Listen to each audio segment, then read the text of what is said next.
कर्म उसे पवित्र बनाने का एक ही उपाय है। क्या? कहते उस कर्म को भगवान को समर्पित कर दिया जाए। बिना समर्पित किए गए चाहे जितना उत्तम कर्म हो, बिना समर्पित किए गए वो शुभ नहीं हो सकता, जीव का कल्याणकारी नहीं हो सकता। इसलिए हे महात्मन, आप कृपा करके भागवत धर्म का ही विशेष प्रतिपादन करें, क्योंकि भागवत धर्म के अनुष्ठान से ही जीव का कल्याण संभव है।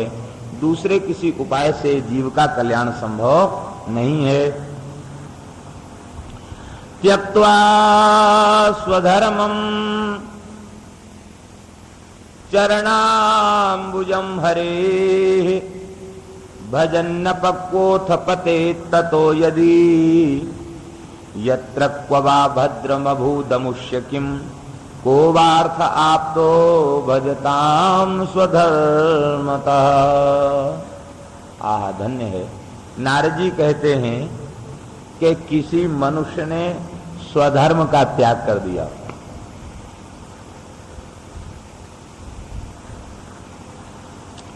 आपने धर्म का परित्याग कर दिया हो, लेकिन वह परित्याग किस लिए किया हो? धर्म और सदाचार से हीन होने के लिए नहीं, अपितु भगवान की उपासना के लिए यदि उसने अपने वर्ण धर्म आदि का त्याग कर दिया है और अनन्य निष्ठा से वो भगवान की उपासना में लग गया है, तो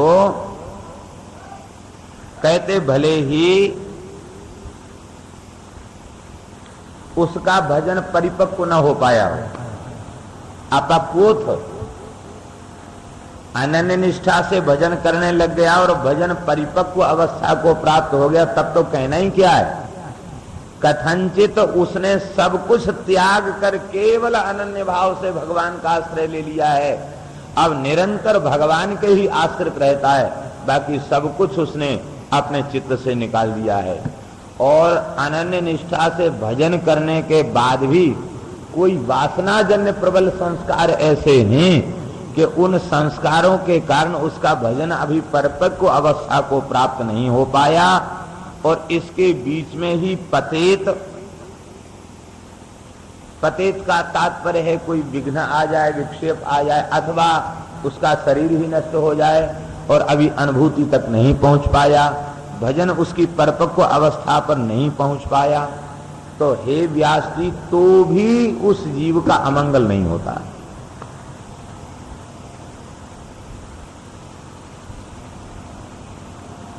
और परिपूर्ण निष्ठा से धर्म का आचरण किया, परिपूर्ण निष्ठा, थोड़ी सी चीज चूक हो गई तो पतन हो जाता है। कितनी ऊंची बात है। अरे नृग से बड़ा धर्मात्मा कौन होगा? कहता सूरज के आकाश की जल की बूंदों को गिन सकता है, पृथ्वी के रजकणों को गिन सकता है, हमने जितना गोदान किया ब्राह्मणों को कोई नहीं गिन सकता। ऐसा दानी, इतना बड़ा यज्ञ करने वाला, इतना बड़ा धर्मात्मा, थोड़ा सा चूक हो गई, गिरगिट बन गया। लेकिन भगवान के भजन में चूक हो गई, परिपक्व अवस्था को नहीं प्राप्त कर पाया और बीच में ही पतन हो गया, तो भी उस जीव का कल्याण नहीं होगा, क्योंकि स्वधर्माचरण में अपना आश्रय जीव स्वयं होता है और भागवत धर्म के आचरण में जीव स्वयं आश्रय नहीं होता, उसके संपूर्ण आश्रय भगवान होते हैं। इसलिए सारा भार भगवान के ऊपर रहता है। भजन न पक्वोऽथ पतो ततो यदि पते ततो यदि यत्र क्वा वा भद्र बभूदमुष्य किम को वार्थ आप्तो भजताम स्वधर्मतः। किंतु जो भगवान का भजन नहीं करते, केवल स्वधर्म का पालन करते हैं और कहते हैं हमें भगवान की कोई जरूरत नहीं है, बस हम तो जो हमारा जातिगत आश्रमगत जो हमारा धर्म है हम तो उसी को पालन करेंगे, तो कहते हैं कि हे व्यास जी आप बताइए भगवान की भक्ति से शून्य उस स्वधर्म के पालन करने वाले को क्या लाभ मिलेगा? अरे आप यही ना कहेंगे कि ज्यादा से ज्यादा उसे लाभ मिलेगा तो वो स्वर्ग आदि लोगों को प्राप्त कर लेगा, तो क्या स्वर्ग में जाने से माया से मुक्त हो जाएगा, अविद्या से मुक्त हो जाएगा? महाराज पुराणों में देवताओं की इतनी दुर्दशा लिखी है, देवताओं की छोड़ दो, कई कई जगह तो देवराज की भारी दुर्दशा लिखी है। इसका मतलब क्या हुआ? इसका मतलब ये हुआ कि जैसे हम लोग वासनाग्रस्त अविद्याग्रस्त हैं और इधर उधर भटक जाते हैं, भगवान की माया बड़ी प्रचंड है, देवताओं को भी चक्कर में डाल देती, वहां तक अविद्या का।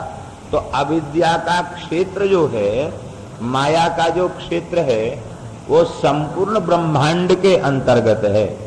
महातल पाताल से लेके ब्रह्मलोक पर्यंत माया का क्षेत्र है। इसके बाहर निकल गया वो माया से, कितनी प्रचंड माया का क्षेत्र है। तो ज्यादा से ज्यादा उसे स्वर्ग मिलेगा और स्वर्ग के बाद भी उसे धरती पर आना पड़ेगा। एक संत हुए रामानंद संप्रदाय के श्री रामदास जी महाराज, रामदास नागा, उनके दोहा संतों में बहुत प्रसिद्ध हैं। हमारे खाचोक वाले महाराज भी कहा करते थे, एक एक चींटी बनी अगणित बार सुरेश, और आगे का याद नहीं, रामदास नागा कहें ऐसा कुछ है, क्या है? एक एक चींटी बनी अगणित बार सुरेश, रामदास नागा कहें, ये भगवान की माया, इसको देखो। माने चींटी इंद्र, माने इंद्र जो शतक क्रतु था, वो इंद्रासन पर पहुंचने के बाद जब नीचे गिरा तो गिरते गिरते गिरते गिरते गिरते गिरते इतना नीचे गिर गया, उसको चींटा बनना पड़ा। तो इसलिए देखिए, स्वधर्म का विरोध नहीं,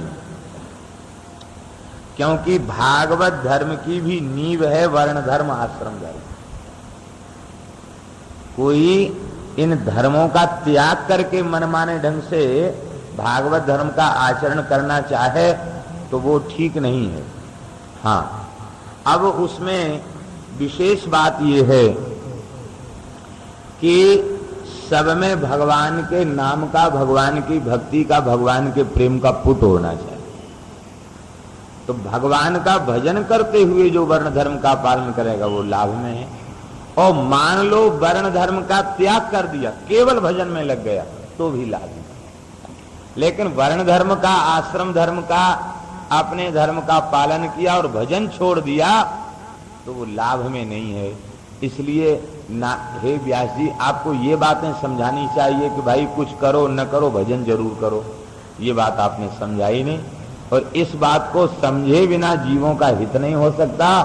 और जब तक जीवों के परम हित का संपादन नहीं होगा, तब तक आपके चित्त में शांति नहीं मिलेगी। देखिए, भागवत धर्म की महिमा के संबंध में हम अधिक क्या कहें।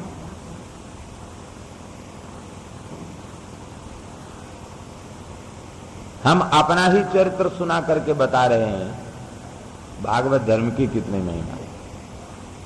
महाभारत में एक जगह भीष्म पितामह ने कहा है कि जो अपने मुख से अपने चरित्र का वर्णन करता है, उस व्यक्ति को जीवित नहीं समझना चाहिए, वो मरे हुए मृतक के तुल्य है। इसलिए अपने गुणों का, अपनी बड़प्पन का, अपनी बड़ाई का अपने मुंह से वर्णन नहीं करना चाहिए। देखो, बड़े लोगों का चरित्र कितना आदर्श होता है। हनुमान जी कितना काम करके आए लंका में। अरे कितने काम की बात छोड़ दो, वाल्मीकि महर्षि ने तो लिखा है कि रावण के चौथाई बल को तो अकेले हनुमान जी प्रथम यात्रा में नष्ट करके आए। 3 हिस्सा बचा, 4 हिस्सों में से एक हिस्सा काम तो श्री हनुमान जी पहले यात्रा में कराए। लोग छोटा मोटा काम करते हैं तो कितना श्रेय लेना चाहते हैं, लेकिन हनुमान जी लौट कर आए, केवल चरणों में प्रणाम किया, कुछ नहीं कहा। पवन तनय के चरित सुहाए, जामवंत रघुपति ही सुनाए। जामवंत जी ने सुनाया, हनुमान जी ने अपने चरित्र का वर्णन नहीं किया। तो बड़े लोग अपनी बात खुद नहीं कहते हैं, दूसरे कहें यही उचित है। लेकिन यहाँ नारद जी अपने चरित्र का वर्णन कर रहे हैं, इसका तात्पर्य अपने चरित्र वर्णन में नहीं, इसका तात्पर्य भागवत धर्म की महिमा के प्रतिपादन में। कहने का तात्पर्य नारद जी का और ये है कि भागवत धर्म की क्या महिमा है, इसका हम दूसरा उदाहरण कहां खोजें। भागवत धर्म की महिमा का मैं ही उदाहरण हूं, मेरा ही दृष्टांत देख लो। कहां तो मैं उपवरण नाम का गंधर्व था और इतना श्रेष्ठ गंधर्वराज था, मेरी रूप संपत्ति गुण संपत्ति इतनी श्रेष्ठ थी कि मेरे संगीत की, मेरे रूप की, मेरे नृत्य की, नाट्य की प्रशंसा ब्रह्मलोक तक पहुंच गई। और भगवान के लीला का अभिनय के रूप में प्रस्तुत करने के लिए ब्रह्मलोक में हमारा आवाहन हुआ। हम अपने मंडली के साथ, जमात के साथ पहुंचे ब्रह्मलोक में, लेकिन भगवत भक्ति से शून्य होने के कारण चित्त शुद्ध नहीं था। चाहे जो कुछ प्राप्त कर ले, भगवत प्रेम नहीं होगा तो चित्त की शुद्धि नहीं होगी।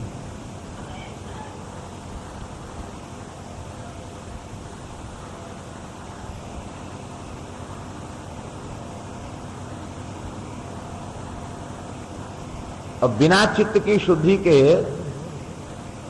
संयम सदाचार सुरक्षित नहीं रह सकता।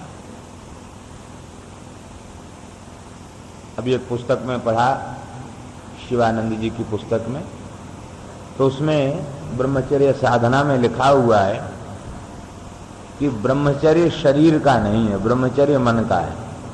क्योंकि मानसिक ब्रह्मचर्य के अभाव में शारीरिक ब्रह्मचर्य संभव नहीं है, और मानसिक ब्रह्मचर्य भगवत चिंतन से संभव है।